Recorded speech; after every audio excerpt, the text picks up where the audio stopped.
Елбасының тапсырмасы бойынша Самұрық Қазына қоры үкіметпен бірлесіп, Самұрық Қазына қорына тиесілі біраз компанияларды жекешелендіруге шығу бағдарламасын қазір әзірледі.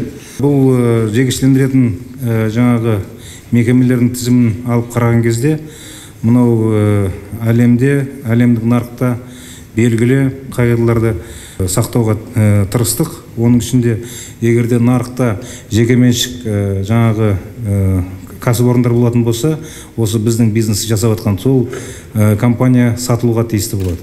Екіншіден, бұл компаниялар жаңағы мемлекеттік стратегиялық функцияларды орындамай, жай кәдімгі бизнес жасап отса, онда бұл жағдайда да біз бұл компаниялар жекешелендіру тізіміне қосқан болатынбыз. Жаңа қағидаларға байланысты бүкіл біздің компанияларымыз, бүкіл 599 компания осындай сараптамадан өтіп, жаңағы 200-ден астам компания белгіленіп отыр қазір.